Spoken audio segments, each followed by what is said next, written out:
Eh bien, mesdames, messieurs, bonjour, bienvenue dans les locaux de la Chambre de commerce et d'industrie de la Haute-Savoie. Une CCI d'ailleurs qui a lancé début 2012 un programme qui s'appelle Haute-Savoie Énergie Tourisme et dont le but était d'aider évidemment les entreprises du tourisme de ce département de la Haute-Savoie à optimiser leur consommation énergétique et éventuellement par ce fait de diminuer leurs dépenses dans le domaine. Alors en cette mi-novembre, c'est presque la fin de l'année déjà, je sais, c'est novembre, mais c'est bientôt la fin de l'année. C'est le moment de faire le bilan et de tirer le bilan de cette opération. Et puis ça va être aussi pour nous l'occasion cet après-midi d'aller un petit peu plus loin et d'essayer de découvrir et de décrypter, si on le peut, les modes de consommation du client touristique de demain. Alors l'après-midi que nous allons passer ensemble sera rythmé par 3 temps forts. D'abord, on essaiera au cours de cette première table ronde qui est déjà en place avec des professionnels, eh bien, de comprendre quelle est l'évolution du mode de consommation touristique, justement. Dans une deuxième table ronde qui suivra, nous prendrons en compte la dimension écologique dans l'offre des professionnels du tourisme et on essaiera de voir quelles solutions sont possibles. Et puis en conclusion, je vous l'ai dit, nous tirerons le bilan de cette opération Haute-Savoie Énergie Tourisme avec les principaux acteurs de ce programme. Alors je rejoins immédiatement les premiers invités qui sont déjà en place autour de cette table ronde. Invités qui nous font l'amitié d'être avec nous cet après-midi. Pour cette première table ronde, nous aurons Yves Bontou. Yves Bontou, vous êtes consultant en stratégie et marketing touristique. Tout va bien, je vais vous donner vos micros, vous pouvez déjà les prendre d'ailleurs au passage. Il y a Gaël, il y a également Mike et Alex Coleman. Alors Mike, c'est le papa, Alex, c'est la fille. Vous êtes les dirigeants de l'hôtel Continental à Évian. Et vous interviendrez autour de cette table ronde comme grand témoin en appui, ou pas d'ailleurs, de ce que dira notre expert. Yves Bontou, peut-être avant de rentrer dans le vif du sujet, quelques mots pour vous présenter. Je crois que vous êtes consultant effectivement en stratégie marketing touristique. Vous êtes également professeur à l'École supérieure de commerce de Chambéry. Votre activité ? Alors, en fait, je conseille des entreprises touristiques, aussi bien des hôtels, des restaurants, des villes, des stations de sport d'hiver et également des domaines viticoles. Donc, à la fois sur les aspects positionnement, stratégie, ensuite sur l'accompagnement au niveau de l'offre, le choix de la clientèle, et enfin tout ce qui, en ce qui concerne la promotion, sur les relations presse et les relations publiques. D'accord, il y a de la communication aussi. Oui, tout à fait. Il y a de la communication. Ouais. Avec vous, Monsieur Bontou, on va essayer et avec vous, chers témoins, on va essayer de voir comment a évolué la destination montagne, comment cette évolution va axer forcément des modifications dans l'offre que les professionnels vont faire. Alors, première question, est-ce qu'on note des nouvelles tendances sociétales ? Alors oui, bien sûr, et je dois dire qu'en ce qui concerne le marketing touristique, on n'a jamais connu des évolutions aussi brutales, aussi importantes qu'on ne le connaît depuis 4-5 ans. Je dirais que tous les fondements du marketing qu'on a connus dans les années 60-70 jusqu'au début des années 80 sont en grande partie remis en question depuis une dizaine d'années.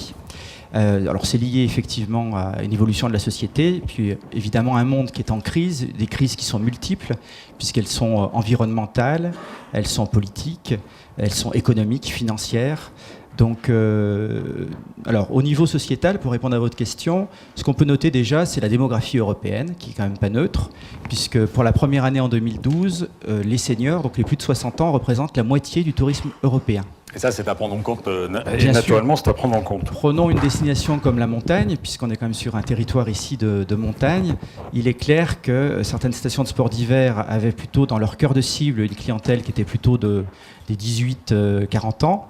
Ça veut dire que certaines stations, aujourd'hui, ont grand intérêt à anticiper et à prévoir que dans les prochaines années, si elles ne font pas des efforts particuliers vis-à-vis des seniors, elles auront certaines difficultés, d'autant que peut-être le ski au niveau de la jeunesse est peut-être moins à la mode qu'il ne pouvait l'être quelques décennies en arrière. Alors dans les aspects de modification de la société, il y a aussi ce qu'on appelle les familles recomposées. C'est vrai que ça compte aujourd'hui. Oui, le grand changement, je dirais que c'est la façon de venir en vacances, notamment pour les longs séjours, c'est-à-dire à la semaine. Dans les années 70-80, c'était fréquent de venir le couple avec 1 ou 2 enfants, c'était le modèle. Aujourd'hui, force est de constater que les vacances sont l'occasion de revenir, de profiter des vacances pour venir entre familles, entre groupes d'amis. Et donc, c'est très fréquent que l'on vienne à 6, 8, 10, voire 12 personnes. Ce qui veut dire qu'en termes d'hébergement, il faut prévoir forcément des infrastructures qui sont différentes de celles que l'on avait dans les années 70. Alors, l'entreprise qui a été un peu innovante dans les années 80, qui a été la première à concevoir ce type de prestations, c'est le groupe Les Montagnettes, qui est basé aujourd'hui à la fois sur Val Thorens, sur Courchevel, sur La Plagne et sur l'Héménuire.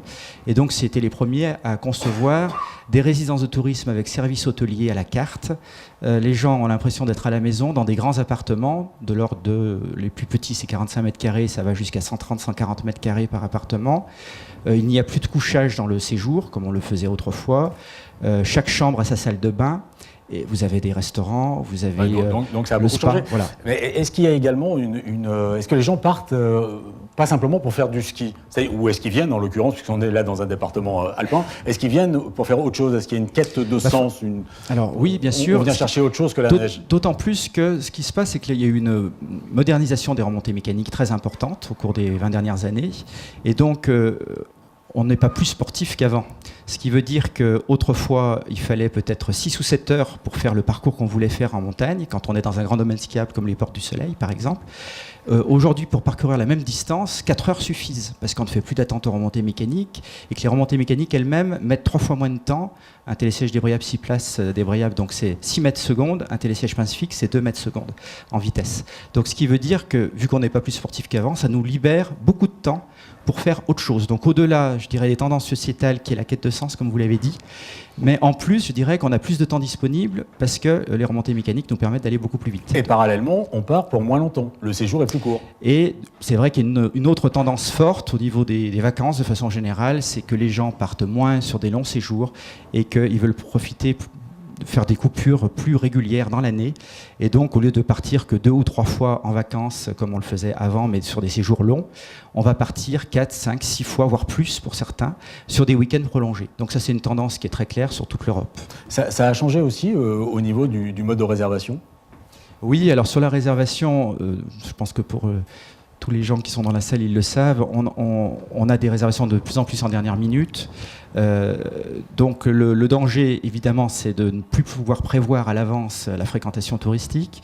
L'une des façons de contrecarrer les choses, la tendance de ces dernières années, c'est de faire de plus en plus du early booking, donc de donner des avantages tarifaires pour ceux qui réservent longtemps à l'avance. Et donc, c'est vrai que c'est quelque chose qui est en train de se développer en faisant des remises qui sont de 5, 10, 15% sur le prix. Ça peut aller beaucoup plus loin, notamment, par exemple, une station comme l'Alpe d'Huez. Il y a quelques stations de ski sur leur forfait de ski saison font quasiment moitié prix pour ceux qui achètent leur forfait en amont, c'est-à-dire avant le mois d'octobre. Ah oui, donc il y a des coups à faire alors. Oui. C'est intéressant de le savoir pour nous qui sommes clients. Je sais qu'il y a des professionnels, il y a beaucoup de professionnels dans la salle, mais moi qui suis client, c'est intéressant de savoir ça également. Est-ce qu'il y a également une accélération du rythme de vie, c'est-à-dire qu'on vient aussi chercher des sensations fortes, des sensations différentes? Alors il y a un paradoxe, c'est qu'effectivement il y a une accélération de la vie, de l'information, et donc du coup, en vacances, on a besoin de reposer la machine, si je puis dire, de se ressourcer, et donc c'est ce qui, on va en reparler tout à l'heure, c'est ce qui fait le développement par exemple des spas. On a besoin de prendre soin de soi, de se reposer, de se ressourcer. Et à la fois, il y a quand même une grande partie de la clientèle qui recherche aussi les sensations fortes, qui recherche une véritable expérience. Et donc, il faut sortir d'une offre banale ou standardisée, alors qu'on doit dire que le marketing quand même des années 70, c'était quand même plutôt le tourisme de masse qui était la dominante. Complètement. Et aujourd'hui, on va y revenir tout à l'heure, mais ce sera beaucoup plus de la relation personnalisée et de l'offre personnalisée, et à travers notamment des sensations. Mais le paradoxe, c'est qu'on veut des sensations, mais en toute sécurité. Oui, donc c'est à gérer aussi, ça va être... Et c'est vrai que dans les critères demandés par les clients, la sécurité arrive dans les premiers. Est-ce que dans les critères demandés par les clients, c'est un bon lien? Il y a l'écologie. Est-ce qu'aujourd'hui, c'est à prendre en compte? Alors oui, l'écologie est un critère qui devient de plus en plus important.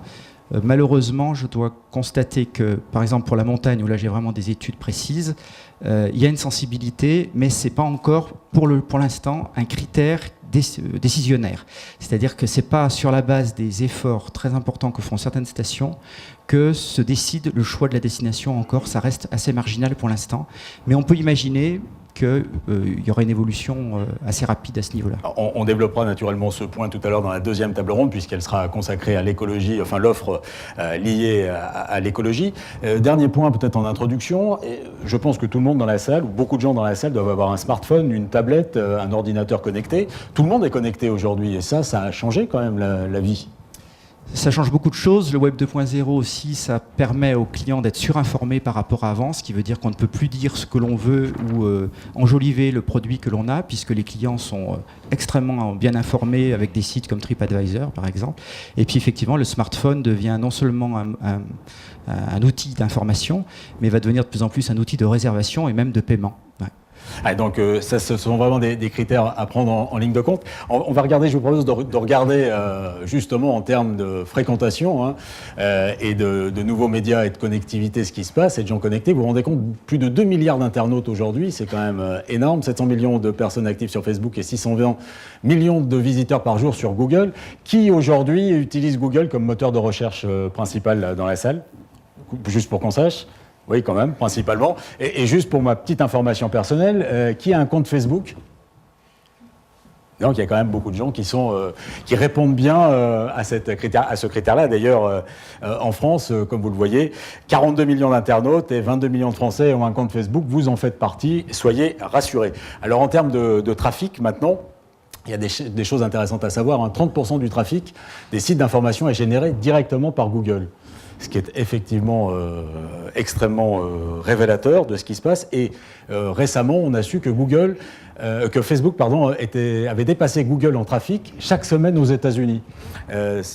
C'est révélateur aussi de ce qui se passe parce que sur Google, on peut mettre sa vie en scène, mais en ce qui vous concerne, vous pouvez mettre votre établissement en scène.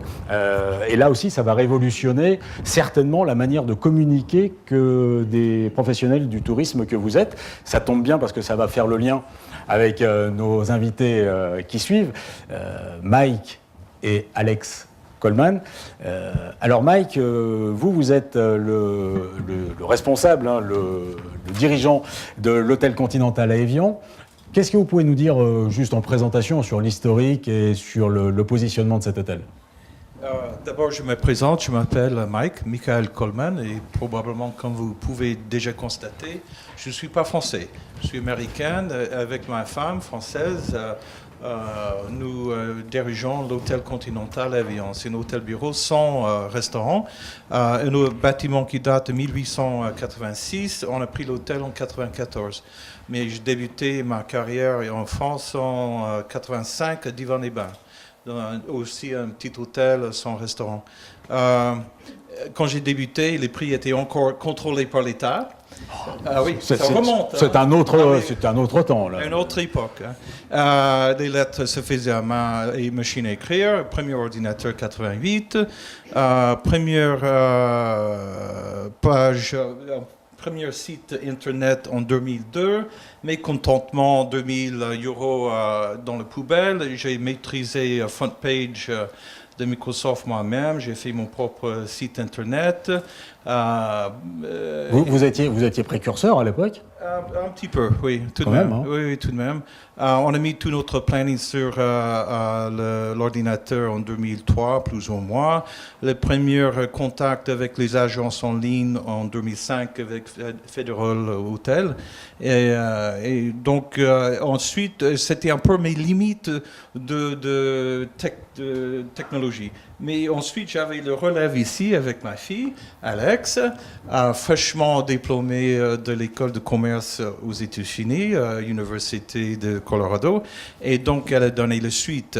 J'avais comme consigne ce soir de garder ça tout court. Donc, sans attendre plus, je vous présente ma fille Alex, qui maîtrise vraiment très, très bien les techniques aujourd'hui et comment exploiter Facebook, tous les réseaux sur le net. Je dis une seule chose. Si vous ne maîtrisez pas votre image et votre renommée sur Internet, vous êtes d'abord invisible et deuxièmement, vous êtes en train de passer à côté pas mal de revenus. Alors, c'est primordial. Ce n'est pas l'avenir, c'est maintenant. D'ailleurs, pour beaucoup de monde, c'est déjà le passé. Donc, il faut s'y mettre. Vous n'avez plus de choix. C'est aussi simple que ça. Eh bien justement, on va en parler avec votre fille. Alors mademoiselle Coleman, Bonjour. bonjour, vous avez mis directement en action la communication Internet, entre autres. Alors quel type d'action vous avez mené d'ailleurs, concrètement?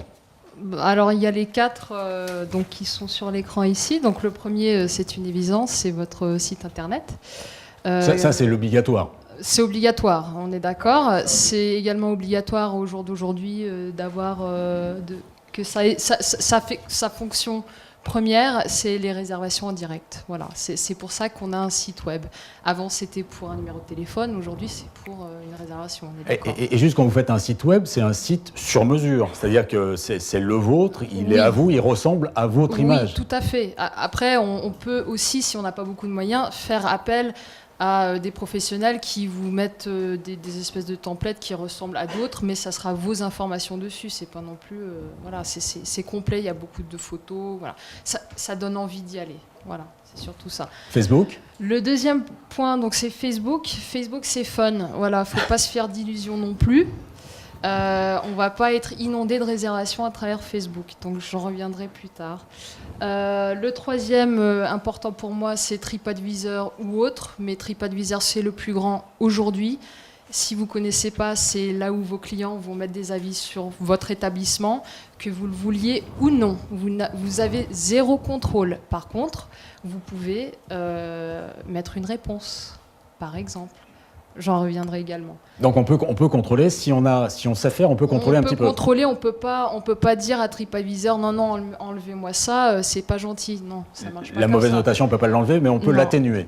Oui, on peut faire beaucoup plus même. On peut faire, vous allez nous en Voilà. parler. Et puis Google. Et donc Google, c'est-à-dire c'est l'entreprise Google. C'est Google+, c'est Google Adresse, c'est Google Maps, c'est Google, c'est Hotel Finder, c'est Picasa, c'est YouTube. Tout ça, c'est Google. Google est en train de racheter cette planète, si je peux le dire. Si vous n'adhérez pas un petit peu à l'empire Google, vous allez passer à côté. Parce qu'aujourd'hui, quand on utilise le moteur de recherche Google, surtout sur Google Chrome, donc qui est Internet Explorer pour ceux qui ne savent pas encore, c'est la même chose, on est tout de suite sur Google+, si on a Gmail. Donc nos amis sur Google+, par exemple, vont être affichés en premier. Ça paraît compliqué, mais ça va devenir la norme. Et si on ne suit pas, on sera à la traîne, on sera plus visible, tout simplement. Sur ces 4 médias, puisqu'en fait c'est 4 médias différents, mais qui sont complémentaires, c'est à peu près ce que vous nous dites, quelles actions vous concrètement vous avez mis en place pour chacun ou sur chacun des médias? Alors oui, donc comment est-ce que j'ai mis ça en place? Donc on va commencer avec le premier, hein, donc le site web. Donc comme mon père avait dit, il avait commencé ça avec FrontPage, qui n'est pas du tout un logiciel très commode. Donc Juste au passage, il nous a parlé de 2002, et pourtant, mais 2002, on dirait que c'est l'Antiquité aujourd'hui. Oui, c'est l'Antiquité. Et ça ne fait que 10 ans. C'est terrible. C'est pour souligner la vitesse avec laquelle vont les évolutions. Si Internet, si c'est pas révisé chaque 18 mois, vous vous plantez. Moi, je l'ai fait moi-même, voilà. Pour être honnête, je l'ai fait sur Dreamweaver. Il suffit d'avoir un petit peu de technicité dans HTML, que moi, j'ai appris à l'école, on va dire. Mais on n'est pas obligé, on peut tout à fait le faire, hein, c'est ce que font la plupart des gens. Il faut juste être clair avec son webmaster, on veut un truc simple et fonctionnel. Le Flash, c'était hier, on n'en veut plus. Google ne sait pas quoi faire avec du Flash, comme une image. En fait, quand on a une image, il n'y a pas de texte derrière, enfin des fois oui, mais il a du mal à capter. Donc si votre page d'accueil est une énorme image, en fait, on ne peut rien faire avec. Google ne sait pas quoi faire avec. Donc il faut que ça soit simple. Ça n'a pas besoin d'être compliqué ou super sophistiqué. Il faut que ça soit simple, avec des belles photos qui ne sont pas des photos super Eliaphot. C'est-à-dire, faites des photos qui sont jolies, mais qui reflètent votre établissement. C'est la vitrine. Ouais, mais il ne faut pas non plus que ça soit des photos qui ne ressemblent pas du tout à votre établissement, qui sont tellement bien faites que quand le client il débarque, il se dit faut pas générer la déception, quoi. Non, pas du tout. Nous, on nous dit souvent, parce que c'est vrai que notre site web il est fait maison, ils nous disent souvent c'est exactement comme sur votre site web. Bah oui, c'est ça. Et là, ils sont pas déçus. Ils sont pas déçus. Sur Facebook? Alors, sur Facebook, c'est gratuit, d'accord? Donc tout le monde peut l'utiliser, tout le monde peut créer une page dessus. Il n'y a pas plus simple, en fait, que Facebook. Par contre, ça reste vraiment dans la catégorie du fun, c'est-à-dire on met ces petites promos, on met les événements qui se passent peut-être en ville, etc. Mais c'est en complément. Moi, j'ai un module de réservation dessus avec Réservite, j'ai 0 réservation. D'accord? Donc moi, ça fait presque 2 ans que j'ai une page Facebook, on a à peu près 600 fans, sans plus, quoi. J'y vais une fois par semaine, comme ça. Ça reste à ça aujourd'hui, pour moi. Les 600 fans, vous en faites quelque chose ou pas? Non, parce que la plupart ne sont jamais restés dans notre hôtel, ils sont juste passés par hasard comme ça sur la toile. D'accord, donc... Voilà, ils ont aimé. Enfin, on ne sait pas vraiment. En plus, moi j'ai regardé les statistiques, c'est très jeune, donc c'est pas nos clients. Donc voilà. Important d'être sur Facebook parce que fun, mais c'est pas la cible prioritaire. Ouais. Alors, ensuite, vous parliez... Donc pour moi, moi j'utilise beaucoup TripAdvisor. Je sais que quelques hôteliers ont eu des gros soucis avec TripAdvisor, avec des avis fictifs, etc., ou des avis qui ne sont pas pour le bon établissement. Ça arrive, ça reste quand même rare. Pour moi, j'utilise TripAdvisor. J'essaie de mettre un peu ça dans ma poche en fait. Et moi, ce que je fais, c'est que j'envoie systématiquement des emails pour récolter des avis après le passage du client. Pour la plupart, ça va toujours être des avis positifs. Forcément, il y a des avis négatifs.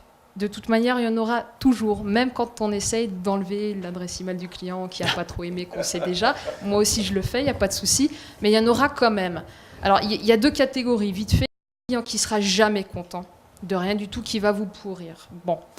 À celui-là, on répond cordialement, sans dire grand-chose. Mais au client qui a vraiment eu un souci, là, on peut vraiment répondre bien.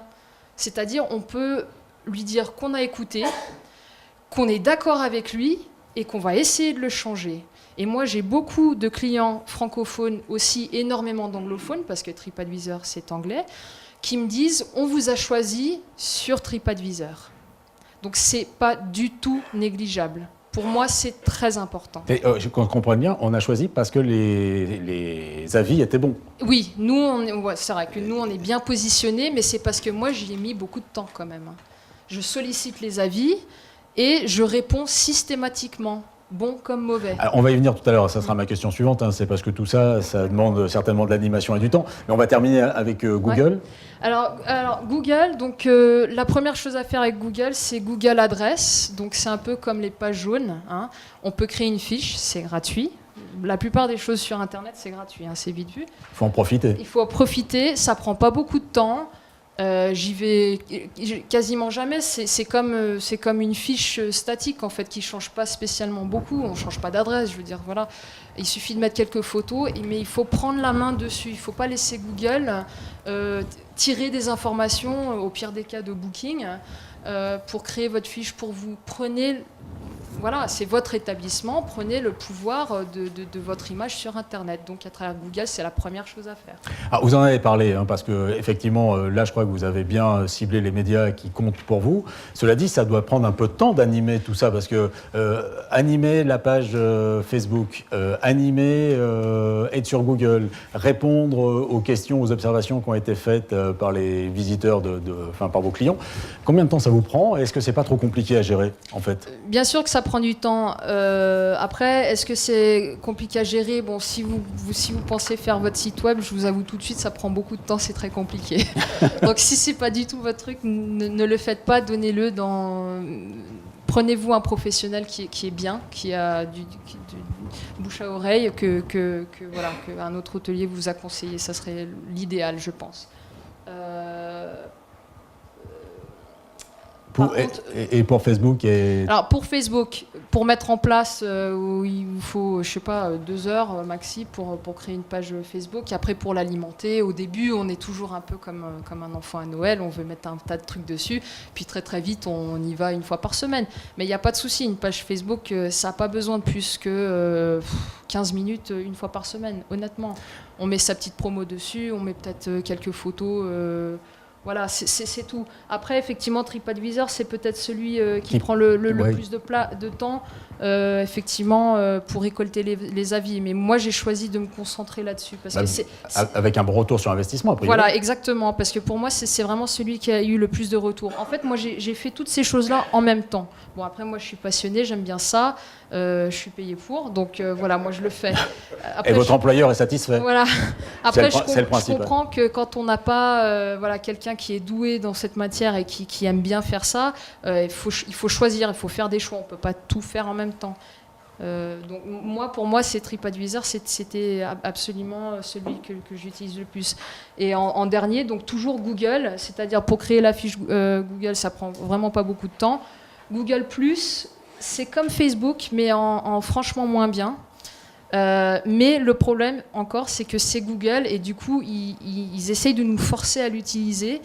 Et vu que c'est englobé avec le reste, moi j'ai créé une fiche, comme une page Facebook, j'ai créé sur Google+.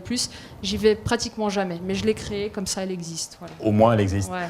Au moins elle existe. Et par rapport à, ça fait 3-4 ans que vous utilisez ces médias maintenant. Ouais. Quel constat vous en faites avec un peu de retour sur expérience? Alors pour le site web, comme je disais, un assez bon retour par rapport aux clients qui disent que elle est facile de navigation, les photos sont vraiment comme à l'hôtel, voilà, ils sont assez contents de ça. Les réservations en direct, donc nous on a un channel manager Reservit, qui nous donne les réservations en direct sur notre site. Pour nous, c'est super parce qu'on peut faire des prix spéciaux, on peut inclure le petit-déj, on peut faire ce qu'on veut dessus en fait. Qu'importe les tarifs qu'on met sur Booking, nous, sur notre site web, on peut faire un petit peu ce qu'on veut dans la limite des choses. Voilà. Donc ça, c'est un très bon retour voilà. Après, pour Facebook, comme je disais, absolument pas de réservation. Ça reste vraiment dans le fun. Voilà, TripAdvisor, on en a déjà parlé. Et puis Google, je stresse quand même que pour Google, ça devient de plus en plus le futur. Malgré nous, on n'a pas le choix. Ils prennent vraiment énormément de parts de marché, surtout en fait. Sur toutes les nouveautés technologiques, Google est là. Et ils essayent vraiment de créer un empire, donc il faut suivre. Alors justement, vous parlez du futur, et principalement de Google, parce que c'est là qu'il va falloir aller. Qu'est-ce que vous conseilleriez, avec votre expérience aujourd'hui, ou riche de votre expérience, aux professionnels du tourisme qui voudraient se lancer ou développer leur activité Internet? Voilà, donc je dirais si vous débutez un petit peu dans la matière. Avec peu de moyens. Voilà, avec peu de moyens, ou si vous commencez vraiment de rien, la première chose, c'est déjà un site web avec des photos qui reflètent votre établissement et une réservation en ligne en direct. Combien des hôteliers ici n'ont pas de réservation en direct? Est-ce que je peux avoir un petit lever de main? Waouh, ça c'est super, je vous félicite. Donc là, on va tout de suite passer à la deuxième, parce que là, je pense que c'est bon. Donc, ouvrir un compte Google. Donc, pour ouvrir un compte Google, il faut une adresse Gmail. Ça peut être une adresse que vous n'allez jamais utiliser, c'est pas grave. Vous ouvrez un compte Google. Déjà, vous existez, c'est très bien, bienvenue. Après, vous créez votre fiche sur Google Adresse. Votre hôtel sera déjà répertorié, ne vous inquiétez pas. Il faut juste prendre la main dessus. C'est très facile à faire, il suffit de suivre ce qu'ils vous disent de faire. Donc ça, c'est facile et pas cher. Mais ça tout ce qu'on vient de dire là, tout ça, c'est gratuit. Tout ce que je vous dis de faire, c'est gratuit en fait. C'est vite vu. Donc voilà, c'est vraiment les trucs basiques. Après, pour TripAdvisor... votre hôtel également sera sur TripAdvisor et aura des avis, sûrement positifs et négatifs. Je vous suggère fortement de prendre la main sur votre fiche. C'est entièrement gratuit et oui, il y a une fonction payante également, mais dans un premier temps, c'est gratuit.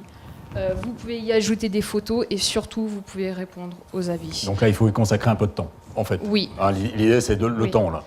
Alors oui, je pourrais juste vous cautionner par rapport aux réponses, aux avis, parce qu'il y aura toujours des clients qui sont pas cool, qui vont vous pourrir, tout simplement. Il faut être extrêmement diplomatique, extrêmement courtois. Moi, je vous suggère, si c'est la première fois que vous lisez vos avis ou quand vous avez un nouvel avis qui est franchement négatif, vous le touchez pas pendant une semaine. Parce que moi, c'est ce que je suis un petit peu obligée de faire. Des fois, on le prend très personnellement. On se dit, mais comment ils osent? Ils comprennent pas, mais on peut pas... Pour pas être dans la réaction. On va laisser passer l'orage. On peut pas avoir une réaction trop... Il faut rester, voilà. Votre réponse est vue littéralement par tout le monde, en Chine, en Russie, Amérique du Nord. Alors, si vous tapez sur la table en disant « va ailleurs », si vous n'aimez pas mon établissement, ça passe pas. Ça marche pas. Ouais, donc il faut un peu de temps pour répondre. Et sur Facebook? Alors sur Facebook, je dirais que une fois que vous avez fait les 3 premiers, vous pouvez penser à Facebook. Voilà. Parce que la rentabilité n'est pas du tout là dès le début. La seule fois où Facebook serait vraiment rentable, c'est par exemple, il y a certains hôtels à Paris qui ont décidé de miser tout sur Facebook, qui n'ont pas de site web.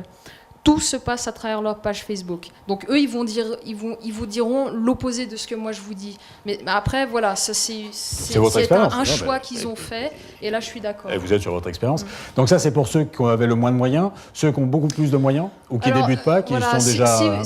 Si vous avez voilà, vous pouvez y mettre un petit peu plus. Les visites virtuelles, ça c'est vraiment le gros plus en ce moment parce que et d'une, c'est très très difficile de tricher avec une visite virtuelle. Le client est sûr et certain qui connaît déjà l'établissement avant d'y aller. Il n'y a pas de mensongerie là-dedans.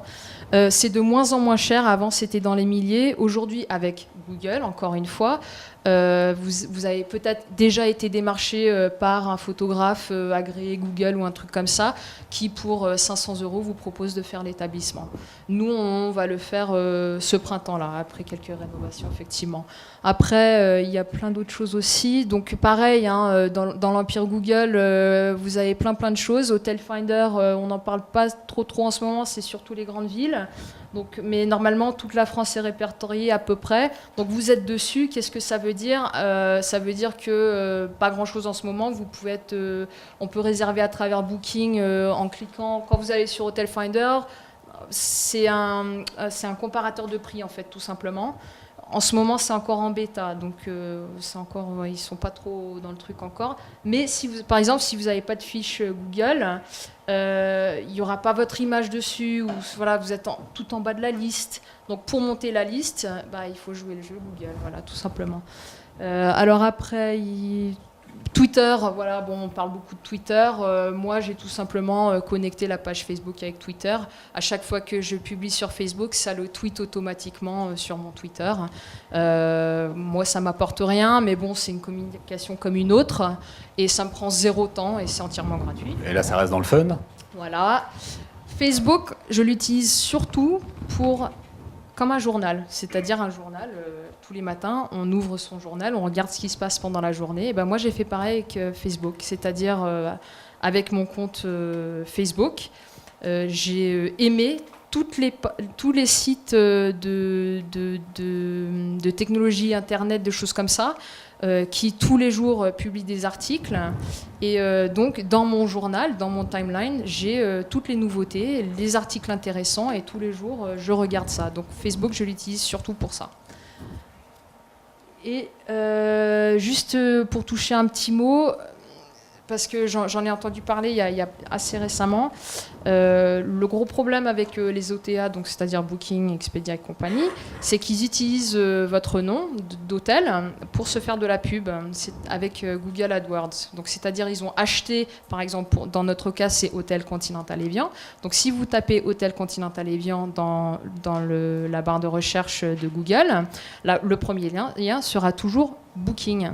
Parce que nous n'avons jamais déposé notre marque. Du moment, avec Limpid, du moment où vous déposez votre marque, ma marque c'est Hôtel Continental Évian, ils n'ont plus le droit de le faire. Donc par exemple, oui, ça coûte 200 €, c'est pas très très cher. Non, c'est une des choses qui aujourd'hui, avant on pensait que ça pouvait pas toucher Internet, mais aujourd'hui ça touche directement à votre identité sur Internet. Les gens essayent de réserver à travers Booking, ils pensent que c'est votre site web. Il y a un gros problème là, quelque part. Moi, j'estime que c'est pas légal. Donc, je me bats. Voilà. Donc, protection de l'identité. Ouais. Très bien. Et le tout dernier, on a tous des portables. Tout le monde réserve à travers Internet. Donc, quand vous pensez à ces choses-là, pensez quand même aussi au côté mobile. À la version mobile de la chose. Par exemple, vous pouvez faire des promos avec des flashcodes qui vont atterrir directement sur un site web dédié à cette promo-là, etc. Les réservations sur mobile, c'est très important. Voilà. Très bien.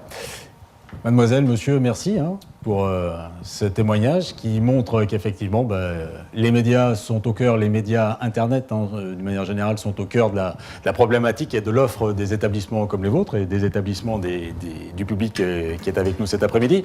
Monsieur Bontou, vous qui êtes un expert, juste en quelques mots rapidement, ce qui vient d'être dit, c'est la parole de l'expert, elle est en adéquation ? Oui, je rejoins complètement. Peut-être juste une petite remarque sur Facebook. J'ai 2 clients, alors je dirais que ça c'est la norme, ce qui vient d'être dit, je pense que c'est vraiment, de façon générale, je rejoins totalement le discours. J'ai 2 clients aux extrêmes, c'est-à-dire un client où par contre le Facebook est très utile, et à l'opposé, un autre où c'est complètement inutile. Donc c'est 2 restaurants qui ont 2 étoiles au guide Michelin, donc on est vraiment dans la haute gastronomie. D'un côté l'Oxalis à Val Thorens, de l'autre la Bouite à Saint-Martin-de-Belleville. À l'Oxalis, vous avez un jeune talentueux qui est Jean Sulpice, qui est quelqu'un de très médiatique, qui est beau gosse en plus, donc il passe très très bien dans les médias. Du coup, il a plus de 2000 fans et pour lui, Facebook, ça a une certaine importance. Dans ce cas-là, Facebook, c'est important. Oui, parce qu'il est tellement médiatique que tout, voilà. Donc ça, et à l'opposé, la Bouite, eux, c'est le côté plus intemporel et c'est l'endroit où on veut aller pour s'échapper du monde moderne. Et là, au contraire, je dirais, dans l'ADN de la marque, il vaut mieux pas être trop présent dans les réseaux sociaux parce que c'est exactement le contraire de ce que viennent chercher les clients. Donc c'est important d'y être et puis après, chacun utilise les médias comme en fonction de sa propre problématique. Alors, on va revenir cette fois-ci aux évolutions qui vont se passer dans les années à venir, dans les 10 ans à venir. On parlait de 2002-2012, ce qui s'est passé, c'est déjà énorme. 2012-2022, qu'est-ce qui va arriver? Selon vous, quelles sont les évolutions des attentes des vacanciers dans ce cas-là? Est-ce que vous avez déjà une idée? Alors oui, il y a des choses qui sont tout à fait émergentes et qui, à mon avis, vont se renforcer. On a une montée en gamme dont on va parler tout à l'heure, mais ce qu'il y a de certain, c'est qu'il y a déjà une montée en gamme au niveau de la cuisine, de la gastronomie.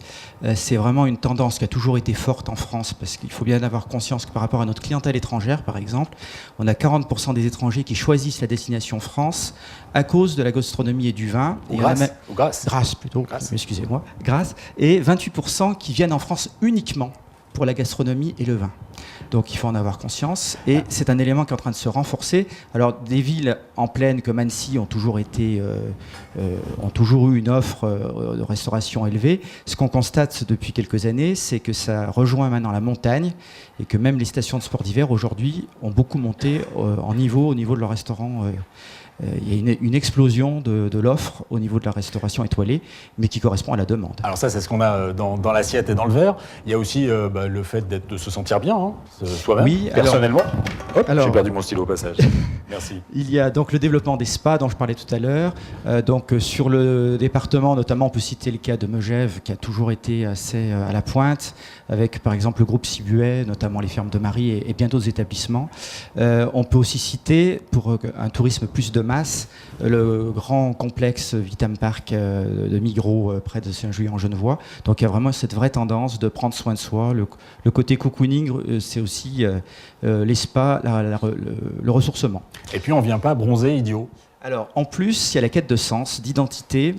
Et donc effectivement, il y a un besoin de plus en plus de culture, de pédagogie, de partage, et donc l'humain devient de plus en plus au cœur de la consommation touristique.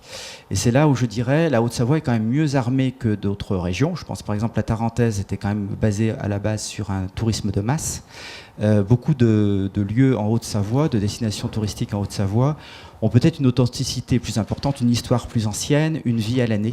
Et donc ça, il faut l'exploiter à fond. Donc on peut donner l'exemple de Megève qui, depuis longtemps, a des ambassadeurs, utilise sa population pour transmettre la passion du lieu avec les vacanciers. Donc ça, c'est quelque chose d'assez fondamental à mon avis. Et ça rejoint la culture. Qui dit culture dit patrimoine, parce qu'on a aussi une belle région de ce point de vue-là. Oui, et je pense qu'il faut absolument, votre établissement, il faut toujours le connecter à son environnement, à la fois naturel et culturel. Et je trouve que ce qui est très ennuyeux, c'est les établissements ou les stations ou les villes qui ont communiqué avant tout sur des activités, il faut le faire bien sûr, mais qui se sont pas suffisamment appropriés leur patrimoine naturel et culturel. Je pense que ça correspond plus aux attentes d'aujourd'hui et en tout cas aux attentes de demain. Donc on peut vraiment voir dans certaines brochures ou sites internet de certaines destinations, c'est vraiment l'aspect, alors pour des stations de ski, ça va être des kilomètres de pistes, des nombres de remontées mécaniques, etc. Bien sûr, il faut avoir ça, mais l'inconvénient de cela, c'est que si vous êtes vraiment que centré sur les activités, le danger, c'est que en dehors de l'activité, la destination, elle n'existe plus. Et donc, qu'est-ce qui fait que, par exemple, la Suisse, l'Autriche, les Dolomites en Italie permettent un tourisme à l'année beaucoup plus fort qu'on l'a en France? C'est le fait qu'ils se sont raccrochés beaucoup plus à leur patrimoine naturel et culturel. Si on va à Zermatt, c'est pour aller voir le Cervin. Alors que si vous allez, par exemple, à Val Thorens, c'était pour faire du ski. Donc, s'il n'y a plus de ski, c'est-à-dire en dehors des 5 mois d'hiver, il n'y a aucune raison d'aller à Val Thorens. Donc, toujours lier les deux, le patrimoine et l'activité. Tout à fait. Dans ce domaine, ou plus généralement d'ailleurs, quels sont, selon vous, avec votre regard d'expert externe, les atouts et aussi les faiblesses d'un département comme la Haute-Savoie? Déjà, il y a un environnement qui est magnifique, avec des lacs de premier ordre, ceux d'Annecy et du Léman, entre autres, des montagnes extraordinaires, avec le Mont Blanc. D'autre part, je dirais une histoire, une authenticité plus importante que dans d'autres régions de montagne. Également un entretien du paysage qui est peut-être beaucoup plus poussé dans le détail que dans d'autres régions. Donc ça me paraît important. La proximité de la Suisse qui peut apporter un bassin de clientèle intéressant. Donc beaucoup d'atouts. Quelques faiblesses? Oui, il y a des faiblesses, bien sûr. Toute région a des faiblesses.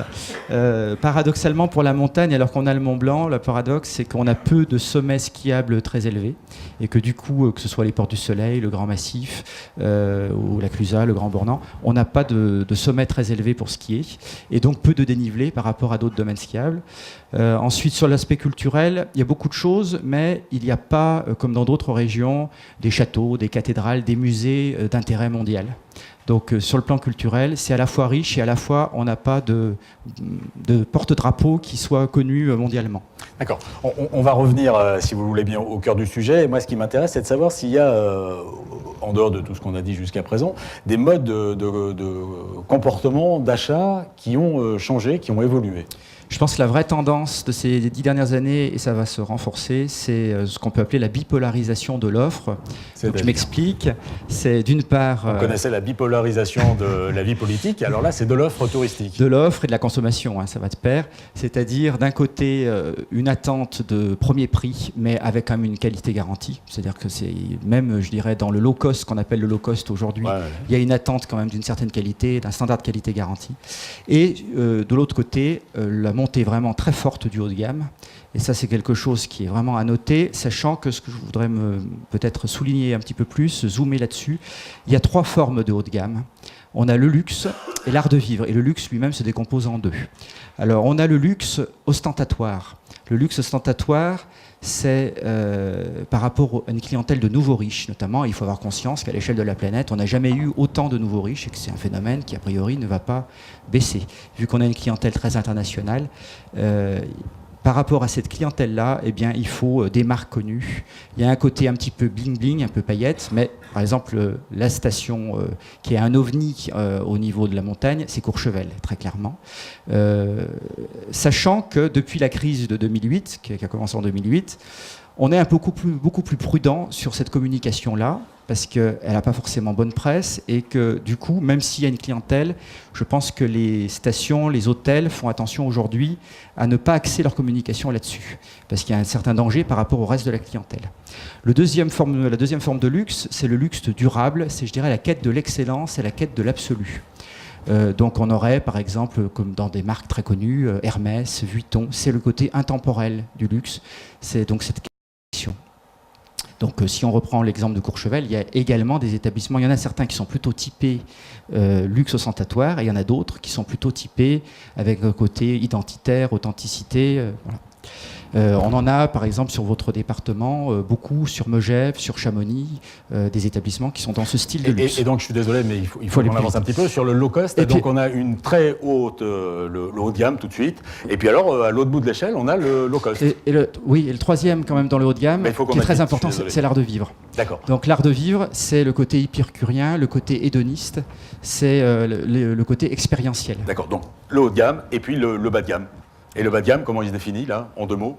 Ce que je vous ai indiqué tout à l'heure, c'est-à-dire avant tout le prix qui constitue le premier facteur de... Alors, entre choix. les deux, comment se situent les établissements qui sont entre les deux? C'est-à-dire ni très luxueux, ni bas de gamme? Alors effectivement, en France, c'est très clair que quand même l'essentiel de l'offre se situe dans ce milieu de gamme. Et c'est là où il y a peut-être difficulté parfois, c'est que effectivement, compte tenu que la demande va plutôt aujourd'hui sur ces deux extrêmes, ce milieu de gamme est un petit peu fragilisé. Ça ne veut pas dire qu'il va disparaître naturellement, puisque ça reste quand même l'essentiel de l'offre et de la clientèle, simplement que les deux tendances fortes, c'est ce que je vous ai indiqué. D'accord. Et pour vous, l'évolution, c'est celle-ci? Ah oui, c'est très clair. Oui, c'est Ça, très c'est clair. Et évident. ce qui est surtout important à noter, c'est qu'on ne peut plus segmenter de façon basique comme on faisait avant les clients. C'est-à-dire que le même client, un jour, il va aller dans du luxe, le lendemain, il va faire de l'art de vivre, et le surlendemain, il va être dans du low cost. C'est-à-dire qu'un jour, vous allez avec vos enfants chez McDo, et le lendemain, vous allez dans un restaurant 3 étoiles Michelin. Alors, ceux qui sont capables d'avoir ce type de mettre en place ce type de stratégie... Et surtout, ce qu'il faut noter, c'est que même des classes moyennes vont casser la tirelire de temps en temps. Ouais. Alors, pas régulièrement, bien sûr, mais 2-3 fois dans l'année, vont casser la tirelire pour accéder à ce rêve que constitue le luxe. Oui, bien sûr. Alors, ceux qui sont capables de mettre en place ces stratégies et ces offres très différenciées, c'est plutôt l'apanage des grands hôtels. Pas seulement, je crois que chacun à sa mesure. Il faut toujours être fidèle à soi, je crois, parce que si on n'est pas fidèle à soi, on n'est pas à l'aise et donc on ne peut pas pérenniser son activité comme il faut. Donc, c'est un petit peu mon activité de conseil, c'est que chaque fois, j'essaye de comprendre quel est l'ADN de la marque et quel est le mode de fonctionnement des gens pour trouver de façon naturelle quels sont les points de différenciation d'un établissement. C'est vrai qu'aujourd'hui, pour exister, il faut être un petit peu différent. Il faut avoir des choses qui vous distinguent de la concurrence, quel que soit votre niveau de gamme. Donc c'est là-dessus, je pense qu'il faut travailler pour exister, tout simplement. Mais il faut évidemment avoir une offre qui soit quand même en cohérence avec un marché. Si vous proposez quelque chose d'unique mais qui ne correspond pas à un marché, effectivement, ça ne fonctionnera pas. Oui, forcément. L'ADN, ça se définit comment ? Ben, c'est ce qu'on appelle la plateforme de marque ou stratégie de marque. Donc c'est à la fois ces 9 questions, très rapidement, c'est l'origine, les ancrages, les principes fondateurs de votre entreprise. Ensuite, c'est l'analyse de la concurrence. Ensuite, c'est vos champs de compétences et ce que vous pouvez devenir aussi. C'est aussi qu'est-ce qui vous différencie, qu'est-ce qui vous rend unique. C'est votre personnalité, vos valeurs, votre combat, votre ambition et au final, votre positionnement stratégique. Ça fait beaucoup de choses quand même. Oui. Mais l'idéal, c'est d'arriver à le synthétiser en quelques mots, c'est-à-dire que ça peut tenir en 1 page et demie maximum, voire en 1 page, de façon très synthétique, de comprendre de façon évidente qui vous êtes vraiment. Et de vous projeter sur les 5-10 prochaines années, même si c'est difficile de le faire, parce que, comme on l'a vu, le monde est en pleine mutation. Donc c'est important quand même d'avoir cette vision de moyen-long terme, tout en sachant qu'il va falloir piloter l'entreprise au quotidien et qu'il va falloir ajuster cette stratégie au fil du temps. Alors il faut l'ajuster effectivement à ce que vous avez dit, il faut aussi certainement l'ajuster au fait que le client il a envie d'une relation peut-être plus personnalisée également. Je pense que ça, c'est un point clé. Aujourd'hui, les clients, idéalement, ils veulent avoir l'impression d'être traités comme unique, comme quelqu'un d'unique. Donc, ça veut dire que cette personnalisation, on va l'avoir au niveau de l'offre. Notamment, on voit bien aujourd'hui, au niveau des tours opérateurs, bon, excepté les très grands qui ont la masse critique, par exemple comme TUI, quand vous avez ce volume, du coup, vous pouvez négocier des prix. Mais pour les autres tours opérateurs, ceux qui arrivent vraiment à s'en sortir, c'est ceux qui se spécialisent, qui apportent de la valeur ajoutée, qui vont devenir experts sur une destination précise et qui font des packages dynamiques. Donc, ce qu'on appelle des packages dynamiques, c'est le fait que le client, il n'a pas simplement un produit formaté, mais il va pouvoir largement participer dans la conception de l'ensemble de son séjour. Du sur-mesure. C'est du sur-mesure. Donc, par exemple, je conseille dans l'œnotourisme un certain nombre de domaines viticoles. Ça suffit plus comme avant. Avant, on avait juste les vins à présenter, à déguster. C'est plus ça aujourd'hui. Certains clients vont venir pour l'aspect géologie, environnement. Il y en a d'autres qui vont venir pour les mariages mets-vins. Il y en a qui veulent comprendre comment on conçoit le vin au niveau de sa fabrication. Donc, il y a une vingtaine de portes d'entrée d'un domaine viticole. Et ce qu'il faut essayer de faire, c'est que quand on a au téléphone le client, avant sa visite, c'est de bien percevoir qu'est-ce qu'il vient chercher et de quasiment lui concevoir sa visite sur mesure. Je vais rebondir sur ce que vous dites sur, par exemple, l'aspect viticole. Je suis au sein ou au cœur d'un réseau viticole. Justement, je suis au cœur d'un réseau. Est-ce qu'on peut imaginer que des établissements de tourisme, qui sont des entreprises, travaillent en réseau ? Je crois qu'aujourd'hui, Justement, on a plus le choix. Envie de mettre l'aspect vin au centre de notre démarche. Je crois qu'on n'a plus le choix de ne pas travailler en réseau, sauf si vous avez une marque qui est extraordinaire, qui a une notoriété immense et qu'à vous-même vous suffisez. Mais il y a quand même très très peu de marques dans ce cas-là. Je crois qu'aujourd'hui, l'un des facteurs clés de succès essentiels, c'est la capacité à se constituer un réseau de partenaires. C'est d'arriver à travailler ensemble. Il faut avoir conscience que vos clients, ils ne sont pas que chez vous. Forcément, dans le cadre de leur séjour touristique, ils vont fréquenter un certain nombre d'autres établissements. Certains sont des concurrents, d'autres, ce sera d'autres commerces, ce seront d'autres restaurants, d'autres hôtels, des activités. Et donc, votre intérêt, c'est de vous constituer des partenaires avec lesquels vous allez communiquer, avec lesquels vous pouvez concevoir aussi des offres qui peuvent être communiquées dans la presse. Ça intéressera une multitude de médias si votre offre est originale et apporte de la valeur ajoutée. Et ça intéressera aussi bien sûr les tours opérateurs. Donc là, c'est vraiment l'un des points clés, et je pense l'une des professions, justement, le no-tourisme, c'est l'une des professions qui est en train de complètement se bouleverser, parce que les viticulteurs, à la base, c'était des producteurs, c'était pas une prestation, c'était pas de la prestation de service. Et aujourd'hui, il y a finalement une union qui se fait entre le monde du tourisme et le monde viticole. Ça va prendre du temps, c'est pas forcément évident, parce que ça suppose aussi une modification de la culture d'entreprise, souvent. Alors, pour les professionnels qui sont là et qui nous écoutent aujourd'hui, est-ce qu'il y a un moment privilégié pour se poser un petit peu et réfléchir à la manière ou à la stratégie qu'on va mettre en place sur l'offre qu'on va proposer? Ça dépend de où est-ce que vous êtes situé. C'est sûr que ceux d'entre vous qui travaillent dans une activité très saisonnière, par exemple en montagne, ou même ceux qui ont à partir du moment où vous avez une activité saisonnière, c'est difficile de travailler sur la stratégie quand vous êtes la tête dans le guidon. Donc il faut profiter des périodes qui sont un peu plus calmes pour se poser et travailler justement avec vos partenaires, avec aussi tous les acteurs type CCI, Office du tourisme, comité départemental, le Savoie-Mont-Blanc Tourisme. Il y a beaucoup à faire en termes de réseau, mais il faut travailler aussi avec tous les acteurs publics qui peuvent aussi faire énormément pour vous. Et ça prend l'aspect d'une formalisation quelconque? Oui, c'est bien sûr que c'est de préférence. Ça peut aboutir dans certains endroits aussi à des constitutions de labels. Je pense que l'un des exemples majeurs en termes de labels, c'est le Valais, qui a vraiment choisi d'avoir des critères drastiques de qualité et qui a fait donc le choix du coup de faire la promotion entre guillemets des meilleurs, c'est-à-dire de ceux qui répondent à des cahiers des charges très précis. Et je dois dire que ça a une vraie puissance de communication aujourd'hui. Alors, ce qui est un petit peu difficile à cerner, c'est qu'on a dit qu'il fallait s'intéresser à ce que disait le client, enfin à lui-même en tout cas, en particulier. Or, on a vu, et vous l'avez dit au démarrage, que les clients sont nombreux, divers, qu'en plus ça change en permanence. Comment je fais pour adapter mon offre à cette diversité de clients au pluriel qui s'offre à moi? J'aurais tendance à dire, choisissez vos clients. Il ne faut pas être passif, il ne faut pas subir la clientèle.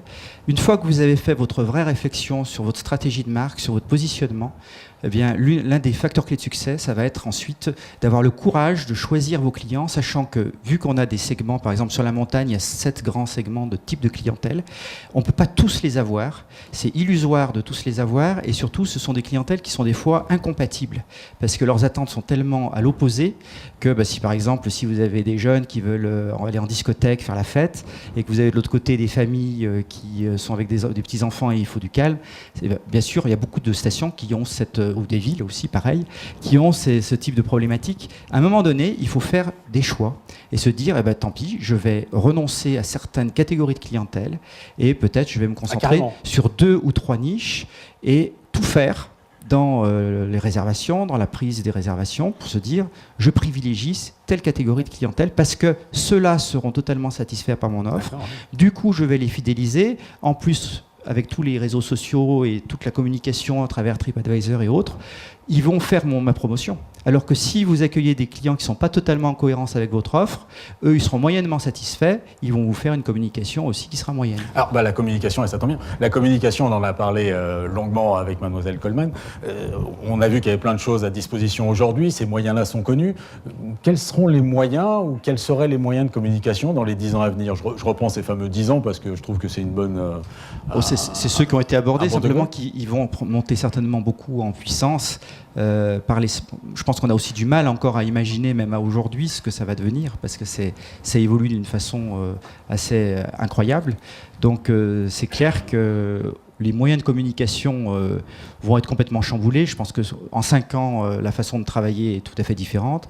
C'est difficile de se projeter exactement, mais dans 5 ans, à nouveau, je pense qu'on aura connu autant de changements. Je vois que les témoins sont d'accord avec ce que vous dites. Hein, donc c'est tellement rare que les témoins soient d'accord avec un expert que ça méritait d'être souligné. Donc je plaisantais naturellement. Et vous êtes entièrement d'accord.